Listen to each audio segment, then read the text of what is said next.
Hi hello నమస్తే నేను మీ Tirumala welcome back to our channel తిరుపాలు చిన్నీస్ వ్లాగ్స్।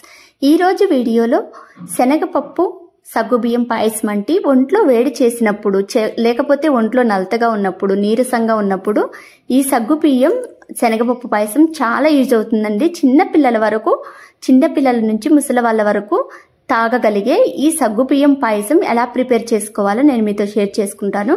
అలాగే ఫస్ట్ టైం చూస్తున్నారా ప్లీజ్ మన ఛానల్ ని సబ్స్క్రైబ్ చేసుకోండి। నేను ఒక గిన్నెలో 200 గ్రాముల వరకు సగ్గుబియ్యం అయితే తీసుకున్నాను। ఇది కరెక్ట్ గా 200 గ్రాములు అయితే ఉంటుందండి। ఈ విధంగా లావు సగ్గుబియ్యం అన్నైతే తీసుకొని ఒక బౌల్ లో అయితే వేసుకుంటున్నాను। దీనికి క్వాంటిటీగా ఈ కప్పులో సగం కప్పు వరకు శనగపప్పు తీసుకున్నాను। ఒక కప్పు సగ్గుబియ్యం సగం కప్పు శనగపప్పు తీసుకున్నాను।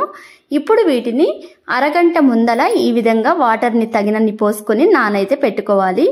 ఇవి నానపెట్టుకొని పక్కనైతే పెట్టుకోవాలి। ఇవి పక్కన పెట్టుకున్న తర్వాత నేను ఒక గిన్నె అయితే కొబ్బరిని ఈ విధంగా తీసుకొని తురుముకుని పక్కనైతే పెట్టుకుంటున్నానండి। సన్నగా తురుముకోవాలి, లేకపోతే మీ ఇష్టం, మీకు ఎలా నచ్చితే అలా అయినా తురుముకోవచ్చు। ఈ విధంగా తురుముకొని మొత్తాన్ని మనం పక్కనైతే పెట్టుకోవాలి। చూడండి చాలా సన్నగానే తురిమాను కదా। ఇప్పుడు పొయ్యి మీద బాండిల్ పెట్టుకొని 1 టేబుల్ స్పూన్ నెయ్యినైతే వేసుకొని జీడిపప్పులు ఒక బ్లాక్ కిస్మిస్ వేసుకొని వేయించుకోవాలి। ఈ పాయసానికి బ్లాక్ కిస్మిసే చాలా బాగుంటుందండి, ఖచ్చితంగా ఉంటే బ్లాక్ కిస్మిసే ప్రిఫర్ చేయండి।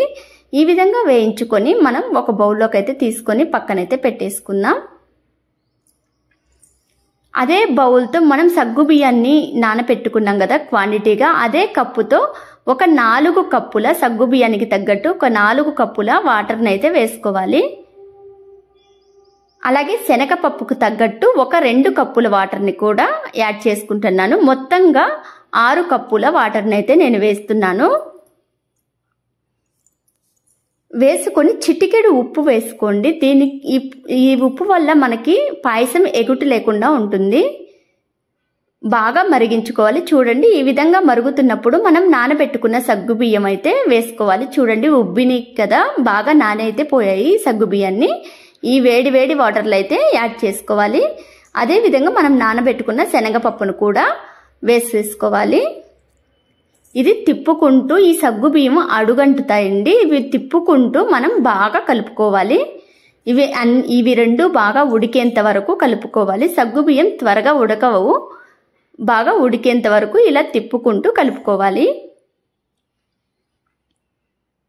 ఇలా తిప్పుకుంటూ కలుపుకొని ఉడికిని లేనిది మధ్యలో మనం చూసుకోవాలి।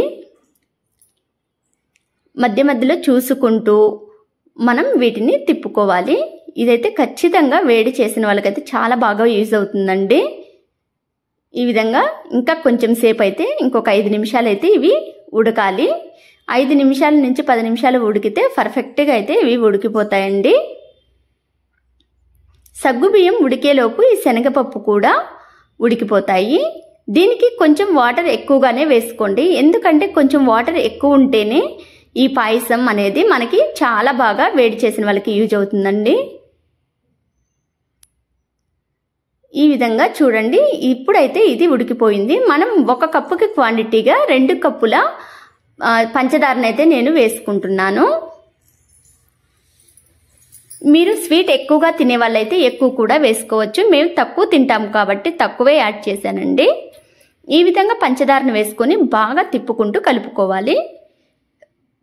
పంచదార మొత్తం కరిగిపోయిందా లేదా అని చూసుకొని ఒక 5 వరకు యాలకులు అయితే ఈ విధంగా నలుపుకొని వేసుకోవాలి। అలాగే తురుము పెట్టుకున్న కొబ్బరి తురుము, వేయించి పెట్టుకున్న డ్రై ఫ్రూట్స్ని వేసుకొని బాగా తిప్పుకుంటూ కలుపుకొని 2 నిమిషాల పాటు మనమైతే స్టవ్ ఆఫ్ చేసేయాలి।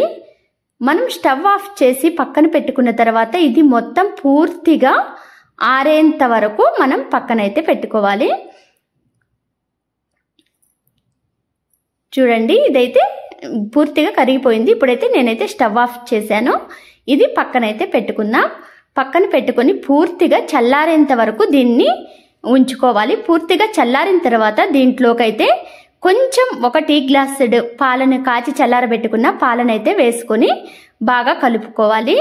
అంతేనండి, ఎంతో టేస్టీ అయిన సగ్గుబియ్యం శనగపప్పు పాయసం అయితే రెడీ అయిపోయింది. ఈ విధంగా లూజ్గానే ఉండాలి, చిక్కబడిపోతుంది. ఇప్పుడు దీన్ని సర్వింగ్ బౌల్లోకి సర్వ్ చేసుకోవటమే. నచ్చిందా వీడియో? నచ్చితే ఈ వీడియో చూస్తూ ఈ శనగపప్పు పాయసాన్ని చేయండి. మీ ఫీడ్బ్యాక్ని నాతో షేర్ చేసుకోండి. అలాగే మీ ఫ్రెండ్స్కి, రిలేటివ్స్కి ఉపయోగపడుతుంది అనుకుంటే షేర్ చేయండి. ఇంకొక వీడియోలో మీ ముందుంటుంది మీ Tirumala. Thank you for watching. Bye bye.